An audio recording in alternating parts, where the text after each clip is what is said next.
Welcome to the Fit Dad Club podcast. My name is Travis Jones. I'm here with Jason Barrett. I hope you're all doing great today. And Jace, how are you doing today?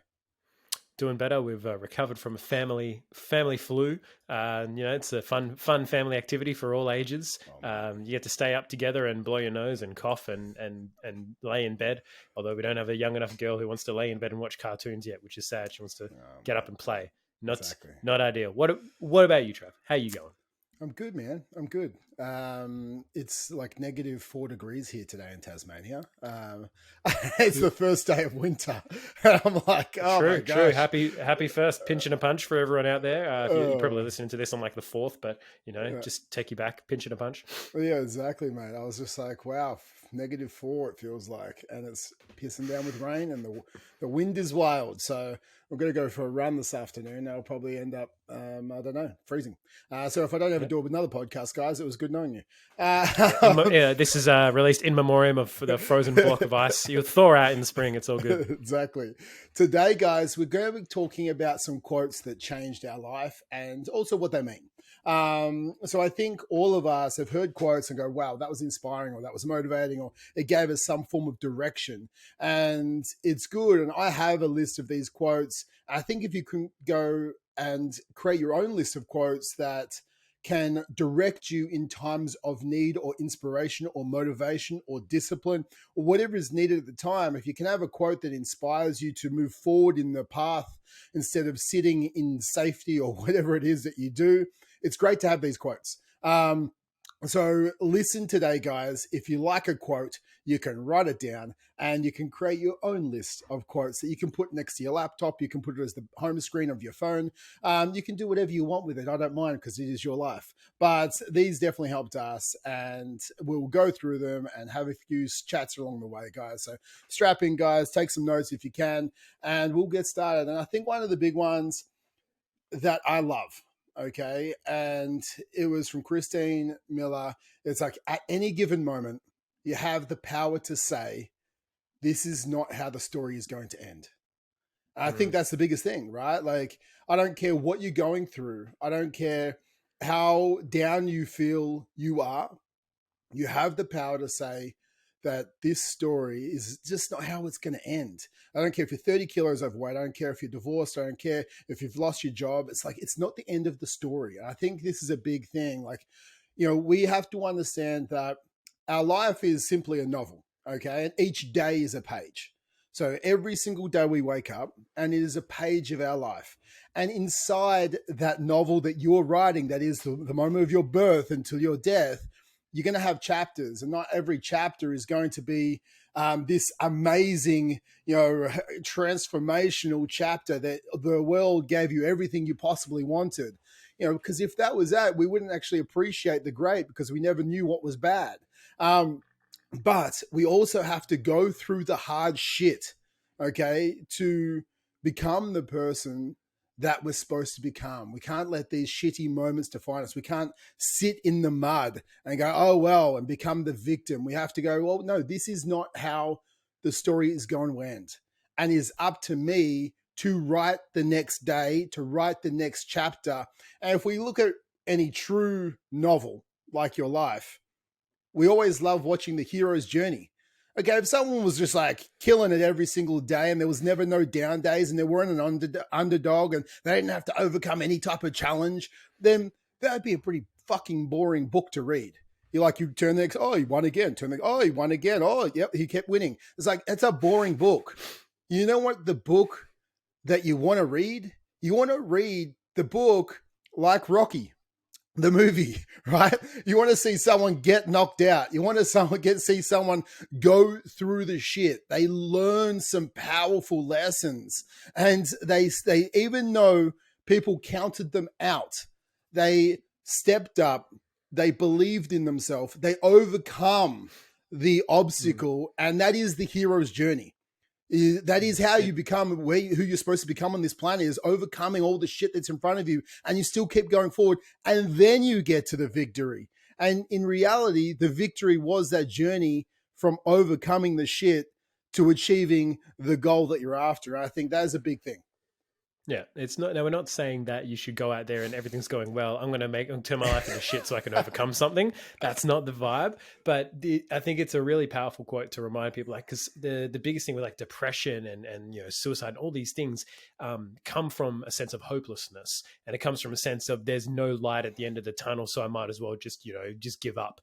And reminding yourself, yeah, this is not how the story has to end, is a really good just mental frame to keep in mind that I can keep on going, I can overcome. Right, so it's all about overcoming the obstacle. It's all about getting past the block. Don't create blocks to get past just for the sake of getting past them. But I mean, look, hey, if that's the way you want to live your life, and that, I mean, to be honest, that's a pattern that people have, right? They create problems to solve so they can feel better. They can feel like the hero. We talked about this, I think it must have been a bunch of podcasts back. Done too many of these things now. I can't even remember which episode it would be, but I do really like that one, as far as just a simple reminder. It's like, yeah, this, where I am right now, is temporary, right? There's control. There's new changes are coming. That's it, mate. What's your first one? My first one, probably I feel like these are like almost in order of like most recent to from when I was younger, ones that resonated with me. But this is a one from Virginia Satir, who was a family therapist who the language model and the coaching model of NLP was based off. People prefer the certainty of misery to the misery of uncertainty. This is a recent one. I fucking love this quote. And the reason why quotes are so powerful is they can really, there are people much smarter and more experienced than us that have taken concepts and put them into just a nice, neat little package that's just like, yep, cool, love it, done. Like you said it better than I ever could, right? But I love this. People prefer the certainty of misery to the misery of uncertainty, which basically means that most people would rather choose the devil they know rather than the potential angel that they don't. They would rather sit with the shitty circumstances that they already have and that they're familiar with, rather than experience any level of uncertainty. Even if there was a 95% chance of that being a better outcome, they would still sit with what they know, because people hate the idea of uncertainty, right? We get it with clients that jump on board all the time. Well, what specifically do I need to do? What are all the exact things that I need to do right now? And I need all the information, before I make a decision. It's like, those are the people that struggle with the idea of uncertainty and the idea of not knowing or not having all the answers. But we've said this before, life is uncertain. So once you adopt that idea and realize that even if you're guaranteed to get a negative outcome, you will more likely sit in a place of certainty about that negative outcome than you will do anything to change it, because it's the certainty around the familiarity. And especially in such a changing world, people will rather sit with that than they would do something different for the chance of it just being different and being uncertain about it. 100%. You see, I think you see it in jobs a lot, where people like, it's a higher percentage of people, even people who are probably listening right now, that hate their job. But they fear change. They're like, oh, what if I don't get a job that's better? What if the next place is the same or worse? What if I can't get a raise at the next location or the next place that I'm going to get a job at? And so when they sit in this misery, and so it happens with diets and nutrition. I'm going to not change my habits because in the past I've constantly failed at this. So because I've failed at trying to change my habits and going on these fad diets, I'll just sit being low energy, unconfident, like feeling like crap, because it's easier, because I know that this is it. And I can't deal with the failure again of trying and not succeeding. I think, at the end of the day, that's what life is all about. It's about trying things and constantly trying to become the best version of you. And that's iteration after iteration after iteration. There's no such thing as failure at the end of the day, unless you have to keep going. You had a mistake, mistake that we talk about that a lot. All you do is just had a mistake in a diet plan. That's all right. It wasn't the right strategy for you. And that's okay. Or it wasn't the right time in your life, or you didn't have the right coach, or you didn't have the right support network. So I think with this, if we're sitting in this misery at the moment and there is the unknown, at the end of the day, it's just outside your comfort zone. And we have to go, well, is this expanding me? And if it's expanding you, it's probably good to take the leap. Yeah. Just take stock of where you're at. Yeah, exactly, dude. I think to go off that first one, there's another quote that actually that I liked. It was very similar to my first one, so I won't go into this, but it was like, in 3 words, I can sum up everything I've learned about life, and those 3 words are, it goes on. I think at the end of the day, so we're talking about, like, it's the story is not the end, and life, it's simply, it goes on. Just put this in to anyone dealing with anything right now. Just put this in your head, like, it goes on. So the next one I actually want to talk about was about choosing your hard, right? And I think this is what we have to understand. Choose your hard. Life will never be easy. It will always be hard, but we can choose our hard. And I think for this, it's like, being overweight is hard. Being unconfident is hard. Like, it just is. Being the not best version of yourself, lethargic all the time, not a role model to your kids or your family, not feeling like you're the best version of you, like, that's hard. But also, like, change is hard, right? Like, getting up at 5 a.m. instead of pressing snooze, like, that's hard. Like, going to the gym, like, sometimes sacrificing the extra drink or the extra meal because you're trying to achieve a goal, like, that's definitely hard. Preparing some time aside to prepare your week of what you're going to eat and when you're going to train, like, that's also hard. Biting your tongue when, you could easily react to a situation, but instead, you might take the higher road, like, that's hard. At the end of the day, and I don't like to imprint this that, oh, life's supposed to be hard. So if you're having it easy again in life right now, like, oh, is my life supposed to be hard? It's like, no, it's a frame of mind and it's context, right? I think you have to understand that, there is a version of life and they're both supposed to be hard, but one is going to be challenging you in a way to become better. That is hard. And then when it becomes easy, waking up at 5 a.m. is easy. What are you talking about? I love going to the gym. Okay, then choose a harder hard, right? Like, work harder, like, go in an ice bath, run further, lift heavier. Like, we can always choose a hard that challenges us to become the best version of you. And I think that's the hard that I'm trying to get to. It's like, choose the hard that's going to make you, again, if we lean onto another quote I'll bang in here, what one can be, one must be, from Abraham Maslow. So I think if we have the potential to be someone great and impact people, in a way to lead them, to inspire them to become better. And all of us are leaders. Every single person on this podcast is a leader. You're a leader to your family. You're a leader to your workplace. You're a leader to your kids, your community. You are a leader. Maybe just not identifying as a leader right now, but you can become one, because what one can be, one must be. And if you must be the leader for your family, for your kids, then you're going to have to choose the right hard. It's choosing the hard that you don't want to do. It's in the workouts, I can't bother to do it today, but you're choosing the right hard because that right hard is going to make you become better, become stronger. It's going to become more disciplined. It's, I don't feel like eating that dinner tonight, but hey, you've got a goal. It's like, choose the hard that's right for you, because that's what your kids are watching. They're not watching what you're saying, they're watching what you're doing. So guys, no matter what hard you're facing at the moment, choose the right hard, because that's the hard that's going to make you become that person you're supposed to be on this planet. Yeah. Choose the hard now for the easy later versus the easy now for the hard later. And then otherwise it'll be hard to get up off the couch. You don't want to be that guy. I've got a double whammy now from my boy, Jim Rohn.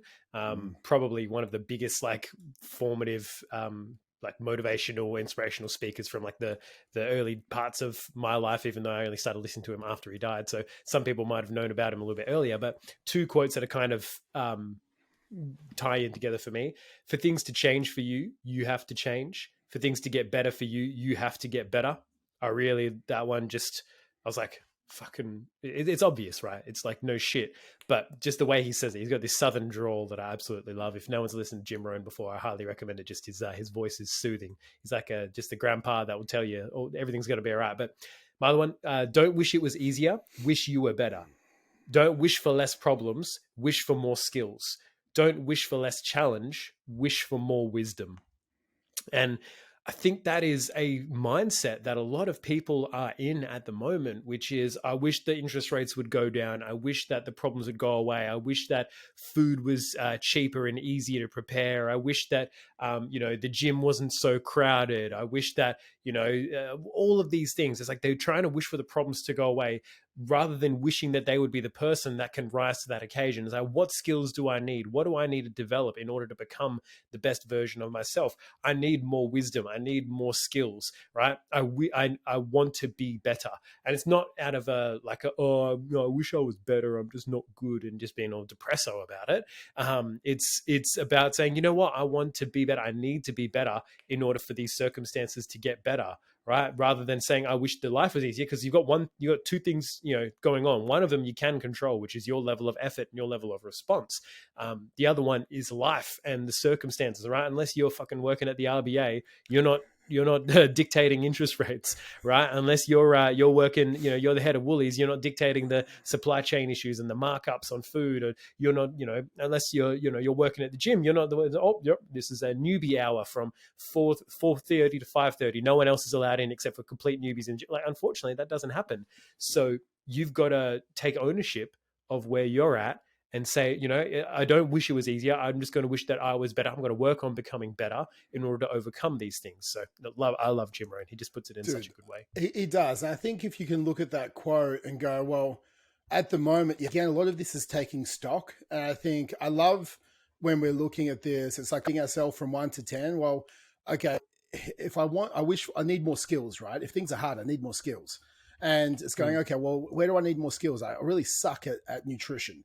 And when I mean suck at nutrition, making food that tastes good, that is still going to help me lose weight. Okay, well, rate myself 1 to 10 inside this. Am I a 4 out of 10? Am I an 8 out of 10? What would that be? Okay, well, maybe you're currently a 4 out of 10. Well, if you're currently a 4 out of 10, where and how would I get to a 6 or a 7 out of 10? Who do I need to talk to? Who do I need to learn from? And all of a sudden, that's what skill acquisition is all about. It's not about you trying to recreate the wheel. The wheel is already created. Stop trying to go, no, I must, create this brand new diet or meal that no, it's done. You just need to find the right person. You need to ask the right question. And with the right person and the right question, the right skill is acquired, and it's acquired very fast. Right. And when we look at when I talk about fast, I'm talking about fast in the span of time. Right? Your nutrition IQ can go from 0 to hero in 16 weeks. And when I say 0 to hero, I mean like for the rest of your life, you understand nutrition. Like you understand how to put on muscle mass. You understand how to lose fat. You understand how to maintain your body weight and never put weight on again. You understand when you look at a meal, the approximate calories. So you have this way to be able to intuitively eat within 16 weeks. Like you understand, if I've gone up a couple of kilos, I know how to drop it back down straight away. Like 16 weeks in the span of time, like it's nothing. A lot of people have been overweight for 10 or 20 years. And if you go, well, okay, in 4 months, I can help you lose, 16, 20 kilos and keep it off for the rest of your life. Would you give me 4 months? Of course you would, right? But we all want it in 14 days. Or we all want the perfect recipe right now. I was like, no, it's going to take a little bit longer. And that's okay. But during this time, you're going to learn these skills and you're going to build that wisdom that's going to allow you to lead the rest of your life in a way that you never possible. I think that's a big thing. For me, mate, I think the next one will be for every minute you are angry, you lose 60 seconds of happiness.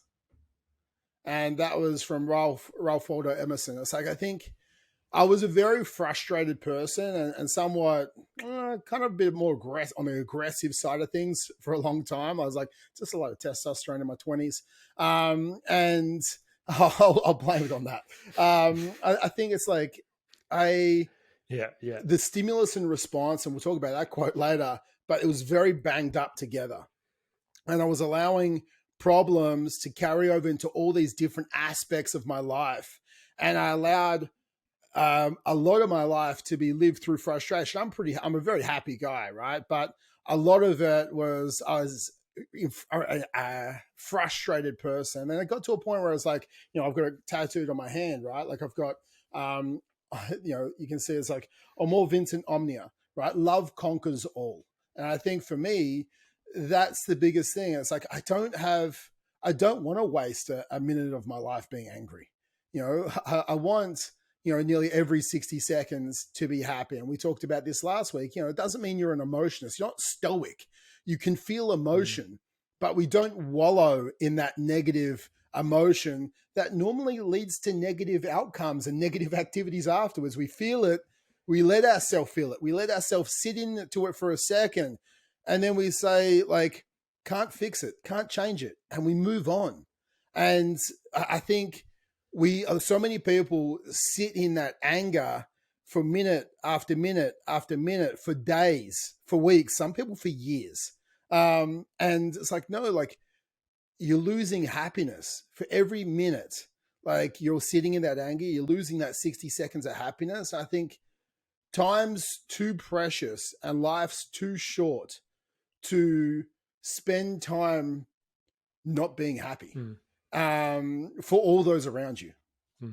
Agreed. I love it. I think it just puts into perspective the trade-off, right? The opportunity cost of choosing to be angry versus choosing to be happy in that time. It's like that's what you lose, right? It just teaches you to be more intentional with how you're feeling and how you want to feel, rather than just letting the default take over, right? You're feeling by the default or design. So design your emotions to feel better. Don't be a dick. Feel good. Don't be angry. Boom, problem solved. My next one is from the big man, Tony Robbins. And I had a different one from him, but I wanted to change it up to this one because I feel like this is super relevant, especially in health and fitness.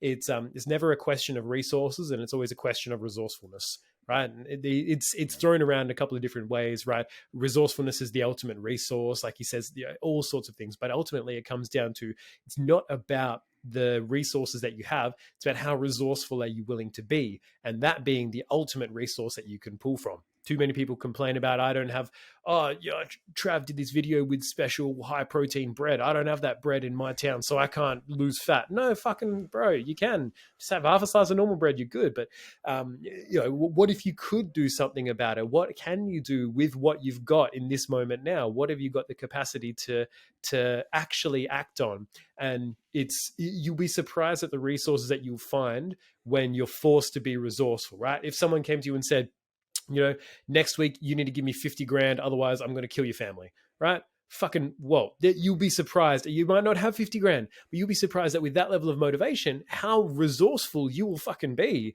You might find a ski mask and jump into a bank. I don't know, whatever works for you, whatever saves the family. I'm not condoning bank robbery, just so you know. But there's a do level what you need to do. Yeah, exactly. Do what you got to do. You save your family. There's a level of resourcefulness that is required when you're not going to have like resources like time, energy, money. You're not always going to have these things, right? I shared a post a couple of weeks ago about a guy who has been listening to the podcast, and just through taking action on what he's learned on the podcast has lost, I think it was like over 18 kilos at that point in time. He didn't have the money to sign up for one-on-one coaching. I was like, fine, don't worry, like go forward with the stuff we've got out for free and see how you go with it. And that's the ultimate resourcefulness, right? Taking something that's freely available. There's all of this information. There's all of this stuff. You can get fucking macro calculators, and you can get training programs, and you can ask ChatGPT now, write me a program specifically for me with this equipment, blah, blah, blah, blah, blah. It's all out there. People still don't do it, right? Because they're not resourceful enough. They're not willing to take action from the emotional side of things. They're just, now I've got this good plan, whatever. But it's because they're not resourceful enough. They're not looking for the opportunities that are out there. That's why I love this quote. Yeah, dude. Like that quote actually changed my life a lot. And I reflect back just on this is about being resourceful. And I could use this quote so many times when I was building my gyms that I had in the past. But one of them, which will stick to you guys, that's a story. There was a bikie gang, like 7 doors down from one of my gyms. Just think, what's that? Sons of Anarchy. Okay, let's think about that. For anyone who's in America, they don't know, like, if I talk to people in America, they're like, what's a bikie gang? And I was like, I don't know, like people that wear, that's what it is. Sons of Anarchy. People that Harleys out the side of a saloon. I don't know. Yeah, exactly. I know. In Texas. Literally. So there was a bikie gang, and this guy came up to me. He's like, you need to pay me $20,000 in 7 days, or we're going to shoot you. And I was like, what the fuck? He's like, yeah, we've been looking after you for the last like 5 years with your gym, and you just have to pay us now. I was like, what do you mean you look after me? Like, I'm not gonna, like, I know these guys are not the best guys. I was like, I knew that was serious as well. And I was like, you can't go to the cops, otherwise 100% something bad would have happened. It's worse. And because people have said in the past, like, why didn't you go to the cops? And it's like, well, what? So I can get shot? But at least there's a note about them on the yeah, exactly. At least what a cause to die for. Yeah, exactly. And I'm like, okay, well, I don't have 20 grand. He's like, you do. You have gyms, so you have 20 grand. I was like, well, just because you have gyms doesn't mean I have 20 grand cash just sitting there. It's like, it costs money to build the gyms. And I was like, okay, well, how do I get 20 grand? And because we built the gyms, there were 4 gyms at that point. People were asking me how we were doing it. I was like, well, okay, now I'm going to become resourceful. I need to create 20 grand in the next 7 days or I'm going to get shot. And Liv was pregnant. I was like, we don't need the stress at this time. I was like, so everything's like, okay, well, I know what we can do. Well, we're going to start business coaching. And this is actually how we started business coaching. So what I did is I offered, it was $8,000 for 8 weeks of business coaching. We guaranteed they would make $16,000 in 8 weeks, or we would double their money back. Okay. So it was when we look at it as like an offer too good to be true. For them. So people took up the offer, and it was a $1,000 deposit, and then they could pay weekly. So with that, I knew that, we coached all around the world. I knew that I was literally on the phone for the next 7 days, put a post out there, message everyone, was on the phone. There's 24 hours in a day, and everywhere around the world, there's always someone awake that I could have sold to. So over the next, like literally 7 days, I think we made like 25 to 30 sales. We got in 20 grand of cash. And in that, resulting in that, we ended up selling over 100 people into this program over the next 8 weeks. We made like literally 800 grand. It was actually quite insane. But the act of being resourceful for me allowed me to bring in the money. I paid the bikie gang. I was like, guys, if you actually ever come to me like this again, I will just leave the country. Like, do not come. And I was like, don't come at me like this again. Like, this is your money for your security over the last period of time. And I'm not going forth again like this. I will leave the country. But it was an act of becoming resourceful with a skill set that I had that I could help other people with, and starting a business I didn't even have, that then actually went on to a business for the next couple of years, whilst I enjoyed coaching people before I really didn't enjoy coaching businesses anymore. But it's always the act of becoming resourceful that people need. I when I first wanted to start my business, I didn't have the skill set, and I ended up tattooing a guy's website on my shoulder. So I have this website tattooed on the back of my shoulder to get my first mentor. Again, it's resourceful, guys. Like, I don't want you to tattoo like Fit Dad Club to try and get coaching from us to help you lose weight. But if you do, I'll fucking reshare it and I'll coach you. And Jason will coach you. But again, over the time, I've had 3 people tattoo my name on their body for coaching. Like, it's actually quite crazy. And I help them grow their business. But I think it's just become resourceful, guys. You can do it. It doesn't make, like, you can do it. Like, if you have to tattoo someone, tattoo yourself with someone's name, like, that's what you got to do. And that's what you got to do. But get the education, lean on it, move forward. The quotes I want to look at now is these 2 that I enjoy. That's like one from Marcus Aurelius, which is not death that a man should fear, but he should fear never beginning to live. I think that is one that I love. And I think the other one was from Soren Kierkegaard, which was life can only be understood backwards, but it must be lived forwards. And I think like those 2 things, like a lot of like shit happens to us, okay, in life. I thought I was going to play rugby league, but I'd been in Chicago. I was in intensive care for 3 months. Like, I thought I was going to have like all these gyms, and COVID happened, and sort of things happen. I was engaged twice before I was married. I thought I was going to marry someone else. Like, shit happens, guys. We can't understand what we're going through sometimes whilst we're going through it. But we have to understand that life happens for us, not to us.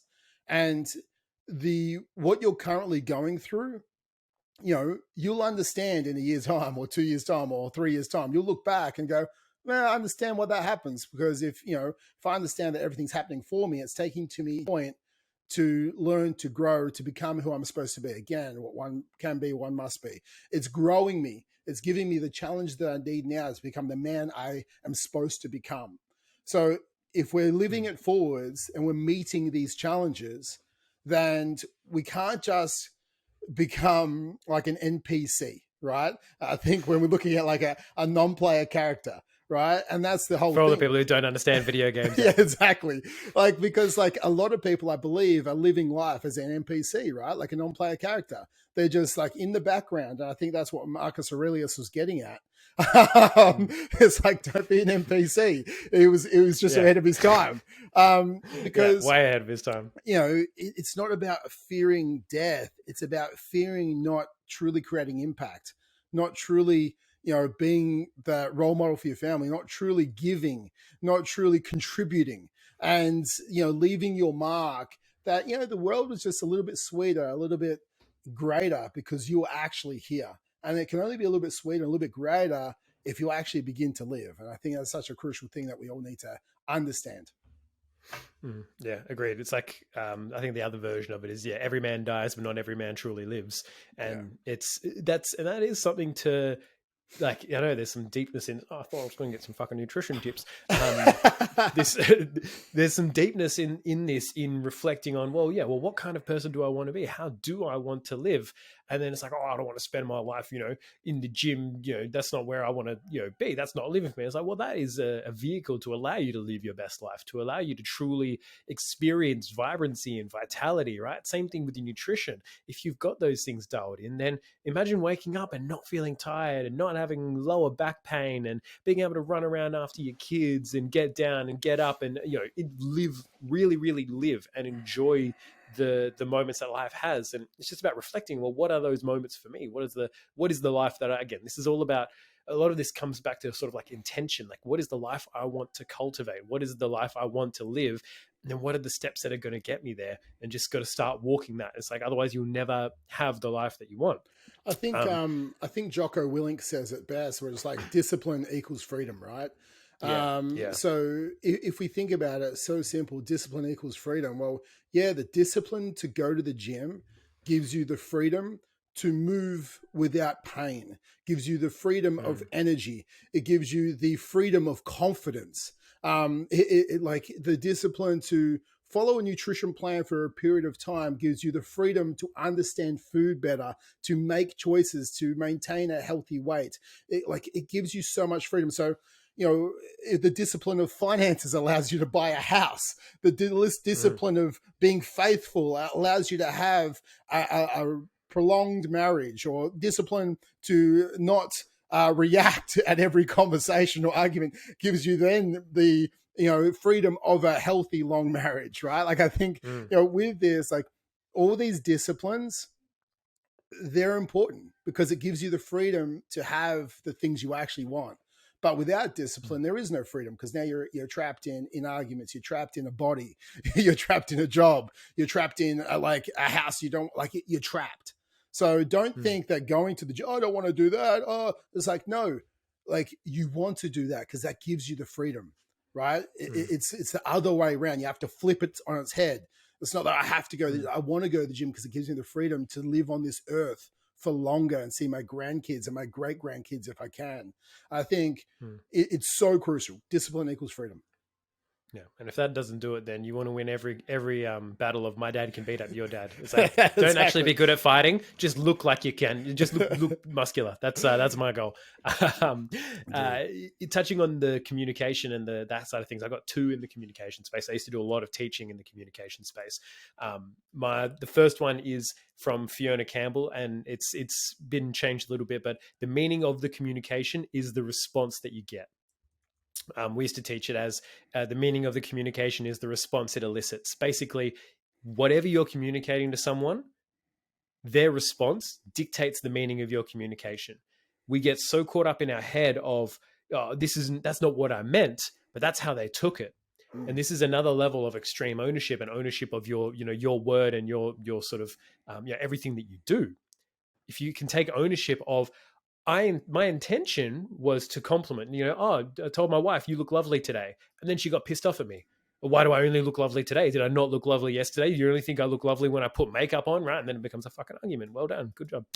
Um, who would you blame? Oh, I blame her for being, for overreacting, right? She knows that's not what I meant. Well, no, she fucking didn't, because clearly you didn't communicate in an effective enough way, right? And then maybe they'd be, oh, maybe I should compliment her more when she hasn't got makeup on. Maybe there's other stuff going on, And then you've got to have, you've got this thought pattern going on, but understanding and owning the fact that my communication is the meaning of it is determined by the response that I get. So if I don't get the response that I want, I need to change the way I communicate. This isn't about being a chameleon and trying to, communicate to everyone in their own language, but you learn the language of the locals and they'll tend to like you a little bit more, right? Like when we go to, I'm in Perth, Bali is like a second home. When we go to Indonesia, we'll try to speak Indonesian, or even if you like go further, you speak Balinese, they absolutely love it, because people are taking the time to speak in their language and having that sort of that better communication. So communication's a big one, especially for, I know a lot of the dads out there with their kids and their partners. They're going on this journey. They're starting to lose weight. They're starting to get fit. I've got to prioritize going to the gym or cooking higher protein meals, and maybe your wife cooks for you, and oh, can you make it with more protein? Right. Well, that didn't elicit the response you want. Maybe you've got to communicate that a little bit better. Same thing that we have to do in coaching a lot of the guys, right? I told this guy to eat more protein. He didn't eat more protein. All right. Now we've got to communicate this in a different way so that it gets the result that we want. So it's not about pleasing everyone, but it's about saying, hey, what's the response that I want? And how do I need to communicate to get there? So that one was a big one for me. It's like, all right, it's not about my intention and being like, well, if you just didn't fucking get it. No, it's about, how can I change it in order for you to get it? The second quote that I wanted to touch on from George Bernard Shaw is, the biggest myth in communication is the illusion that it's actually taking place. The biggest myth in communication is the illusion it's actually taking place. We think we're talking, we think we're communicating, but we're not. People fucking scrolling on their phones while they're listening. There's probably someone listening to this maybe while scrolling on their phone and doing something different right now, or watching a different YouTube video on their laptop. All that sort of shit goes on. But we don't bring intention to conversations anymore, right? We don't bring we don't bring intention to listening to our partners. We don't bring intention to the things that we say. We just kind of, and again, as Trav was saying, we react. We just say shit for the sake of saying shit sometimes. So understanding that communication, the biggest issues that come from that is the idea that we actually think we are communicating, and that we think we are getting back and forth to each other. And there's a final one I'll add on here is, when it comes to being a better communicator, listen with the intent to understand, not the intent to respond. Yeah. That's for me, that was probably the biggest, like, oh, holy shit. People listen and they're like, oh, fuck, what do I say next? I got to reply. He made that point. Right, I'm going to reply to that. Oh, I wonder what I should have for lunch later today. Listen with the intent to understand someone, not the intent to respond and just get your 2 cents in. And for any parent out there, you can see that when you talk to your children. Like, and we were talking about Jax about this like 2 days ago, right? Because he has something in his head he wants to tell us, and he's not even focused on what we're actually communicating to him.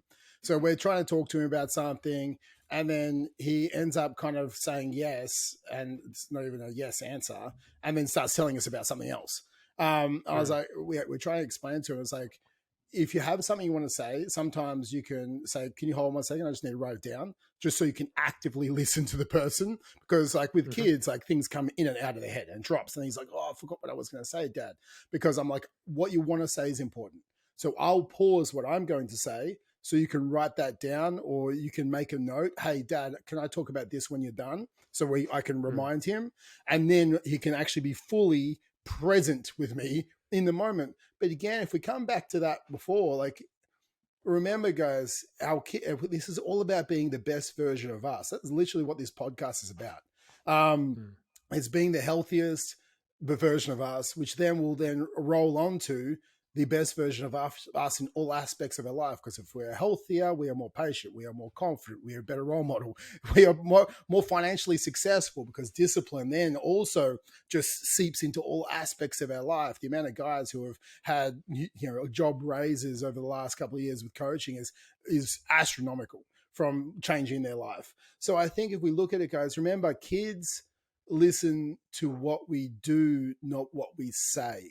So if you're there scrolling your phone, watching the TV as they're trying to talk to you, not actively listening, no matter how many times they say the same fucking thing again and again, which happens with kids. It's like the same thing. Oh, it's a question. I have the question. I have the question. Like, it doesn't matter, guys. It's like, because they're listening to what you're doing, not what you're saying. So if it's okay for you not to be present, and if you just to like brush it off and not be present with your family, then it's going to be okay for them not to be present and on their switches and focusing on the TV instead of actually talking to you. So guys, your actions speak louder than your words in this type of thing.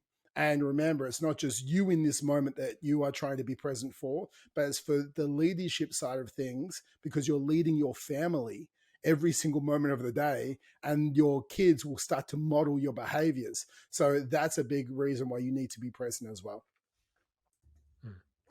I think you want to say something, Jace? No, all good. I think the next thing is, it's like attitude, like these three quotes on attitude that I really love. And Oprah Winfrey has one, which is like, the greatest discovery of all time is that a person can change their future by merely changing their attitude. I think this is the biggest thing, right? If you're seeing a challenge, perceiving an obstacle or a challenge with a positive outcome or a positive mindset, then it's like, okay, how do I overcome this? Like, I can do this. I might not have the resources right now, but I'll become resourceful. Like, this challenge is for me to become better, to develop my skill set, to be what one can be on this planet. Like, it's changing your attitude will change the level of energy you put into solving the obstacle or challenge at hand. Because if you see it with a negative attitude, then the level of energy you put into solving the problem is very low. And with a level of energy to solve the problem equals the problem not being solved. And you just sit with that problem, sometimes people for years and years, problem being weight loss in this example. So, and then we can look at it, it's like, the next one is from Brian Tracy, which is like, you cannot control what happens to you, but you can control your attitude to what happens to you. And in that, you'll be mastering change rather than allowing it to master you. Like Jace says this all the time, like, there is one certainty, and that certainty is randomness, right? Like, shit's going to happen to you all the time. Like, literally all the time. Shit will happen to you. And it could be literal shit sometimes. If you've got kids, like, shit will get thrown at you, right? You know this. You'll get shit on. Like, or it can be metaphorical shit from the workplace, or like your partner, or anything like Hopefully that. not physical shit at the workplace, unless you're a sanitation worker. Let's hope so. So if we look at that, it's like, you can't, and I think this goes back to communication with Jace as well, like that previous quote. It's like, the way people talk to you, you might not like it, but then you have to look at what was their intention behind it versus their action. And was their intention a positive intention with a misguided action in communication? Then we always, me and Liv, it's like always based, if we get frustrated, okay, what was her intention, but what was her action? Then I can communicate the action was misguided because I know the intention was positive. So I think it allows us to sort of dissect that a little bit better in communication with each other. But even in the workplace, right? Like, if you've got colleagues, like 9 times out of 10, they're not trying to sabotage you. They're probably trying to help you. Right? Like 9 times out of 10. There's probably 1 time out of 10, like, that guy, Karen, she's just a dick, right? Like, she's just trying to screw you over. But 9 times out of 10, they're not. And it's like, just the action was misguided. So instead, we can empathize. We don't know what she's going through. She might have had just a really shit morning. Someone might have died. Something could have happened. You don't know what's going on. I think that's a big thing. So you can't control what happens to you, but you can control the way and the attitude you put into that. And I think that's the biggest thing. And the last thing is, like, from Viktor Frankl, is like, the godfather of like changing my life. A Man's Search for Meaning was such a powerful book for me. And it's like, everything can be taken from a man, but one thing. It's the last of the human freedoms, which is to choose one's attitude in any given set of circumstances, which is to choose one's own way. It's like, you can do anything to me. Like, but the stimulus does not equal the response. And sometimes the response that they're trying to get from you. Like, people who sometimes will push you to try and get anger, but you can choose anger. You can choose peace. You can choose joy. You can choose whatever you want. And that's the fucking power of choice, which is so good. Like, anything, you can take my house. Like, you can take my car. You can take my job. You can take my gyms. Oh, thanks, bro. Like, but dude, that's the truth, man. Like, you can take anything from me. But I have the power to choose my attitude in this given circumstance. I think you have to understand that I have the power to choose it. And and that allows me to choose my own way for the rest of my life. And I think it's the power of choice coupled with the power of choosing the right attitude gives you the choice of the actions that you need to actually take right now. And then if you choose the action, it didn't go the way you want, then you get to have the choose the power of the next action and attitude to keep moving forward to become the best version of you. I think those three things, like attitude and understanding that no matter what happens to me, I get to choose how I want to respond. I think that in itself, if you can grasp that concept, that is literally a life-changing concept. 100%. I mean, and to hear it from someone like Viktor Frankl, someone who, you know, survives one of the most horrific things to happen in the world, essentially in the history of the world, that's power, right? Is again, comes back to intention, comes back to control, comes back to awareness of how am I responding? How should I be responding? Fix your attitude. Pretty sure I put a reel up of that recently. So, fuck, we got nothing to be salty about. I got one of my favorite ones from Mark Twain that I loved from a lot earlier was a person who does not read good books has no advantage over a person who cannot read. That's the truth. For me, it's the same. I love that. It's the same thing as like there's no difference between a man who cannot read and a man who chooses not to read.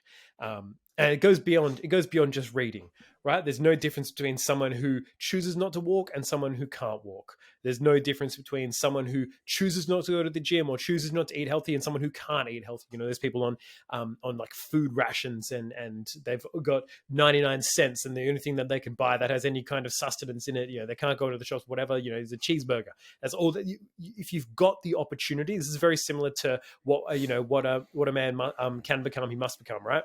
It's understanding that because you've got the resources available to you, if you're not using them, it's the exact same as not having access to them and not being able to read in the first place. So realizing that we have such a wealth of knowledge and information and luxury available to us that not using what we've got, not using the information available to us, not listening to the podcasts, right? Not listening to the audio books, not improving ourselves.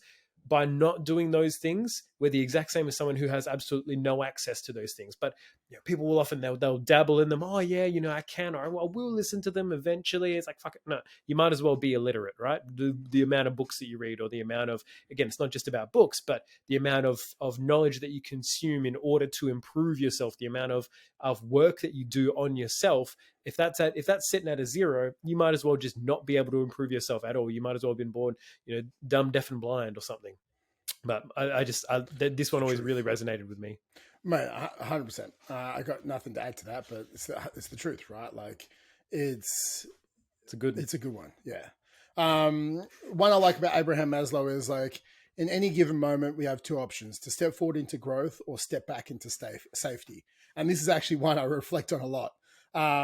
Because like if I'm laying in bed and the alarm goes off, what does the growth version of me do? And what does the safety version of me do? Well, growth gets out and works on becoming the best version. Safety rolls over and, you know, goes back to sleep because I'm rolling over safety. It's like I'm either growing forwards or I'm retreating backwards. And that's it. There's no stagnation in life where we're on offense and or we're going back. We're playing defense. And sometimes you can play an offensive defense. I think it's looking at it. At the end of the day, it's like we are always moving forward or we're moving backwards. I think there's another quote that's like, you know, a moment is essentially 3 seconds. I believe there's, you know, what is like 21,000 moments in a day. And if we're moving forward, it's a plus one, or there's a minus one. The difference between a plus one and minus one, right, is actually 2, right? So if a plus 2 and a minus 2, it's 4. It's a difference of 4. So like the growth or the level of difference between retreating to safety or moving forward to growth becomes so large, so fast, because it's compounds day after day. And so I think you have to ask yourself, like, and it's being conscious and slowing down your thought patterns, because I think we react and we think and we move too fast at times, every single one of us, right? So I think we have to slow down on the emotions that are our defaults. Like, you know, as you get, again, Jay says all the time, it's like you live by design or you live by default. So it's like, if I'm slowing down my actions and I'm choosing to live by design, and I want to design the best relationship with my wife, with the best health and the best, you know, being the best role model for my kids, I can slow down before I respond to really anything, right? And I want to be constantly trying to step forward into growth. And if something happens in a conversation, just slow it down. Just honestly, just you don't have to always answer straight away. Okay, what would the growth version of me say right now? And what would the safety version? Mm. And because I'm choosing, again, I have the power to choose my own way. If I go back to the previous quote, and now I'm choosing growth, what would the growth version of me do? And how would that path forward go? Right. Well, this would probably diffuse the conversation, the argument, and then we'd be fine.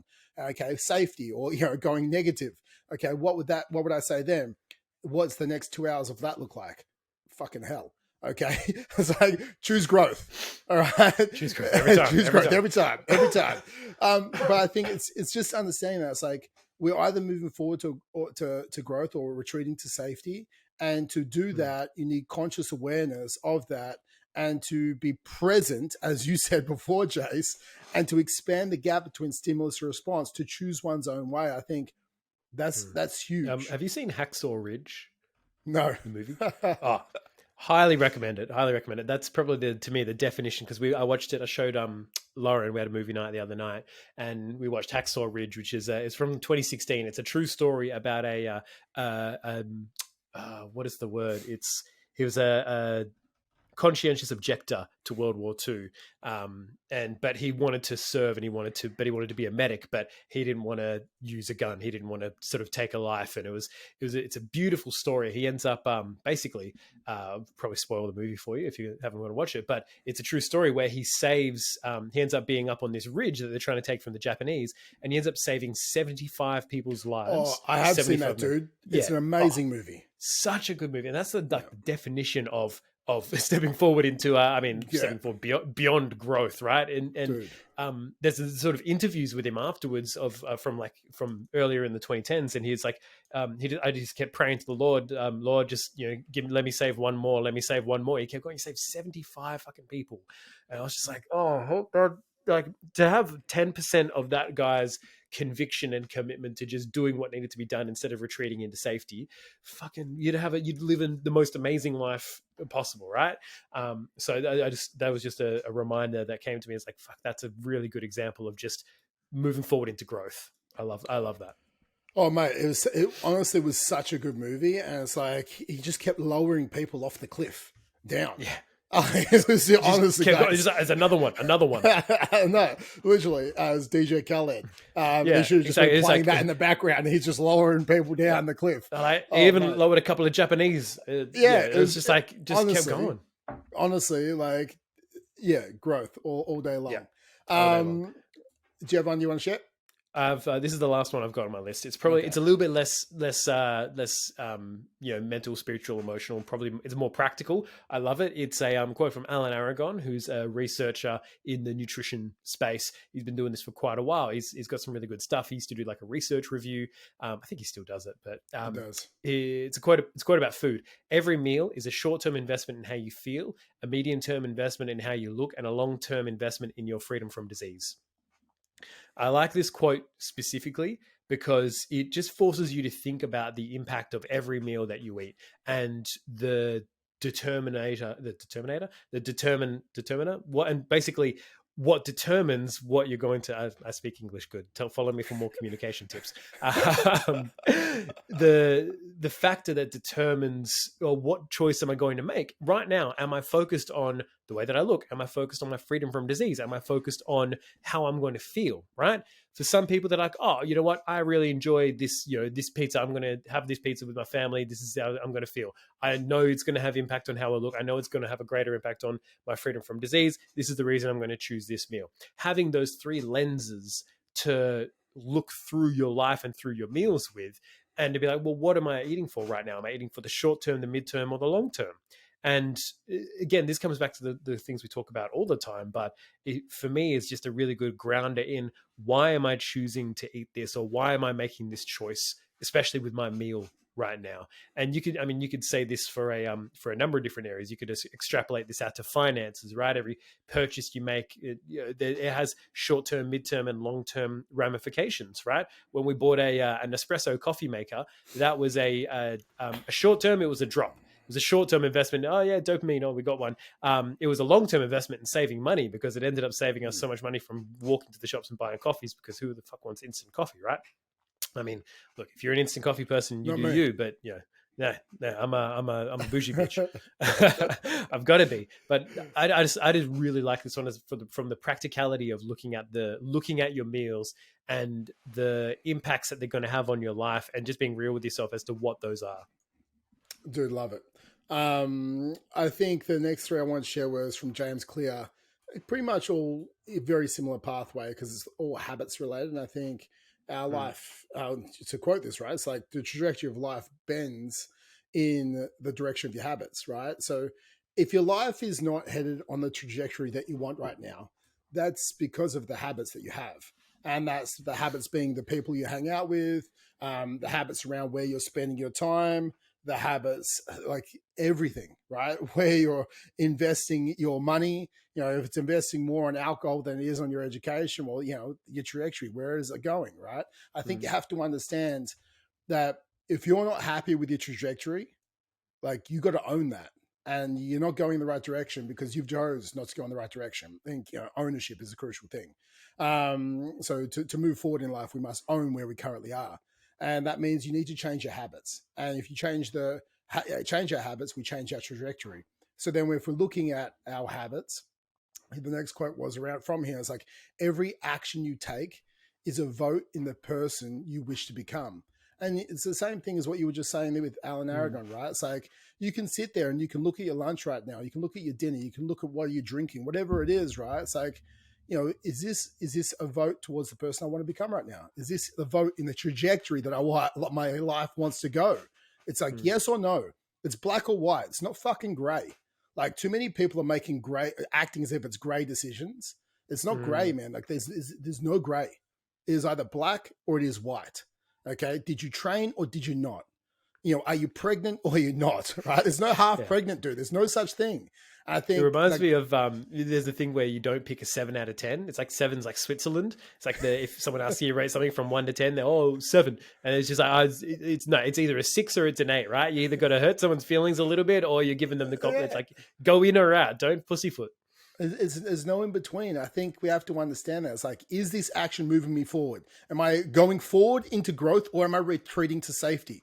It's like, yes or no. And if it's yes, then make it a strong fucking yes. If it's a no, then you own it. And then the next vote, make it a yes. And I think that's okay. And the last one, it's like, when we're looking at these habits, it's like, you don't rise to the level of our goals. You fall to the level of your systems, or our systems. It's like, everyone loves setting goals. No one likes doing the fucking work, right? Because goals make you feel good. Oh, I'm going to make this money, get this body, have this dream. It's like, awesome. Happy days, man. You just got some dopamine. But then as soon as you set your goals, that's when the real work starts, right? Like, it means the grind. The clock starts now.